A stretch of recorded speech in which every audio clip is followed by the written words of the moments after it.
ये बाज़ारी है वाइटनिंग क्रीमों की निस्बत आपको कई हज़ार गुना बेहतर रिज़ल्ट देगी और चंद ही दिनों में ये रेमेडी आपको रिज़ल्ट देगी। रेमेडी में इस्तेमाल होने वाले तीनों अज़ा ही है जिल्द की सफ़ेदी के लिए बहुत ही कारआमद हैं, बहुत मुफीद हैं, रंग को बहुत तेज़ी के साथ सफ़ेद करती हैं।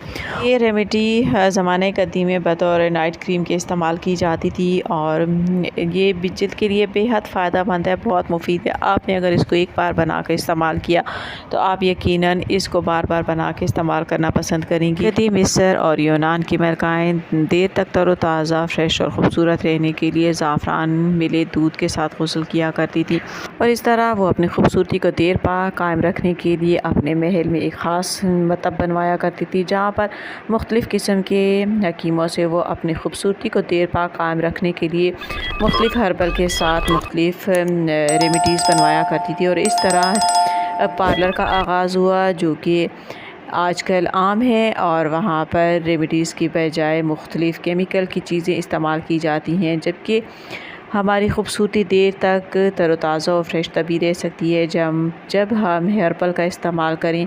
तो आज मैं आपके लिए एक ऐसी रेमेडी लेकर आई हूँ जो कि उस वक्त की यूनानी मलकाएँ अपनी खूबसूरती को देर तक बरकरार रखने के लिए जैतून के तेल के साथ बनवाया करती हूँ और इसको सोने के तेल का नाम दिया जाता था। तो आज वही रेमेडी मैं आपके साथ शेयर करने वाली हूँ।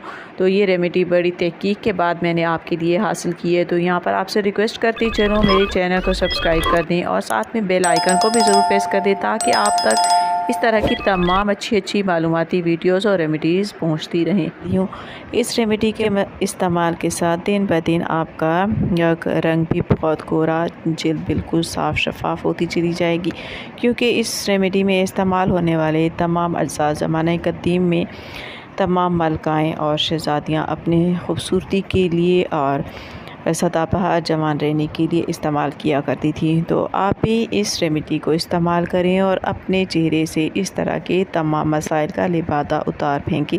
इसका मुसलसल इस्तेमाल आपकी स्किन को देखते ही देखते आपके कलर कम्प्लेक्शन को बहुत ही फेयर कर देगा। तो आएँ इसको बनाना स्टार्ट करते हैं। इसमें हमने मेन चीज़ जो ली है वो है ज़ाफ़रान। ज़ाफ़रान का इस्तेमाल जिल्द के लिए बहुत ही फ़ायदेमंद है।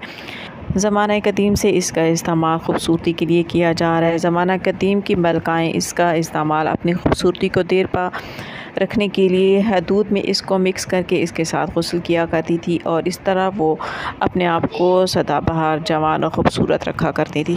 और इसमें एक और चीज़ हमने इस्तेमाल करनी है, वो है संदल। धूप से झुलसी हुई जिल्द के लिए इसका इस्तेमाल बहुत फ़ायदेमंद है, पिगमेंटेशन के लिए और जिल्द को बहुत नरम मुलायम रखने के लिए, जिल्द को शगुफ्ता रखने के लिए, ओपन पोर्स को स्कार्च में तब्दील होने से बचाने के लिए इसका इस्तेमाल किया जाता है।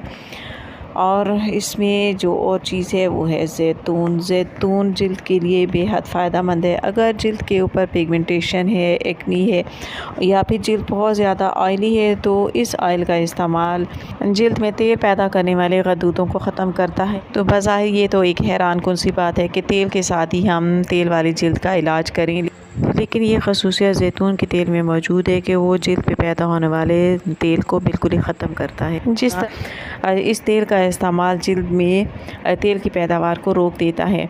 और इसमें हमने दो और चीज़ें शामिल करनी है, वो आगे साथ साथ मैं उनकी फ़ायदियत भी आपको बताऊंगी और उनका तरीका इस्तेमाल भी इस रेमेडी में मैं आपको बताऊंगी। तो सबसे पहले हमने 3 चम्मच जितना जैतून का तेल लेना है। अगर जिल्द के ऊपर एक्ने, पिंपल्स बहुत ज़्यादा हो गए हैं और उसके बाद चेहरे पर गड़े से पड़ गए हैं तो उसके लिए आप इसमें थोड़ा सा अखरोट का तेल भी मिक्स कर सकती हैं। और साथ ही इसमें हम जो और चीज़ें डाल रहे हैं उसमें है संदल का बुरादा। संदल मैंने साबित लेके उसको बुरादे की शक्ल में कूट लिया है। और इसमें है आंबा हल्दी। इसमें आपने सिर्फ आंबा हल्दी का इस्तेमाल करना है। आंबा हल्दी जिल्द के लिए बेहद फ़ायदेमंद है, जिल्द को बहुत ज़्यादा नरम, मुलायम और शगुफ्ता बनाती है और रंग भी तेज़ी के साथ सफ़ेद करती है। बल्कि इस रेमेडी में इस्तेमाल होने वाले तीनों अज्जा ही है जिल्द की सफ़ेदी के लिए बहुत ही कारआमद हैं, बहुत मुफीद हैं, रंग को बहुत तेज़ी के साथ सफ़ेद करती हैं और देर पा रंग की सफ़ेदी को बरकरार रखती हैं और साथ ही झुर्रियों का ख़ात्मा करती हैं, जिल्द के ऊपर पिगमेंटेशन को ख़त्म करती हैं और एक्नी और पिंपल्स की वजह से जिल्द पे स्कार्च जो पैदा हो जाते हैं उसके लिए बहुत मुफीद है, उनको तेज़ी के साथ भरते हैं। चेहरे की फाइन लाइंस को ख़त्म करती हैं। ये रेमेडी ज़माने कदीम में बतौर नाइट क्रीम के इस्तेमाल की जाती थी और ये जिल्द के लिए बेहद फ़ायदेमंद है, बहुत मुफीद है। आपने अगर इसको एक बार बना कर इस्तेमाल किया तो आप यकीनन इसको बार बार बना के इस्तेमाल करना पसंद करेंगी। तो ये रेमेडी सर्दी और गर्मी दोनों में यूज़ की जा सकती है। इसमें मैंने पहले जैतून का तेल डाला है और उसके बाद मैंने इसमें तकरीबन 1/4 चम्मच जितना संतल का बुरा था, 1/4 आंबा हल्दी और इसमें मैं विटामिन ई और वाइटनिंग का एक कैप्सूल भी शामिल कर रही हूँ। तो बस ये रेमेडी तैयार हो गई है। इन तमाम चीज़ों को अच्छे से मिक्स करने के बाद आप किसी छोटी कंटेनर में डाल लें, किसी छोटी बोतल में डाल लें और अगर आप सर्दी में इसका इस्तेमाल करें तो इसके चंद ड्रॉप सिर्फ हाथों पे लगाकर आप अपने फेस पे मल लें और हाथों पे मल लें। इसके सर्दी की होने वाली खुश्की से ये आपकी जिल्द को बचाएगा। और अगर आपने गर्मी में इस्तेमाल करना है तो इसके चंद ड्रॉप आप फेस पे रात को लगा के सो जाएं।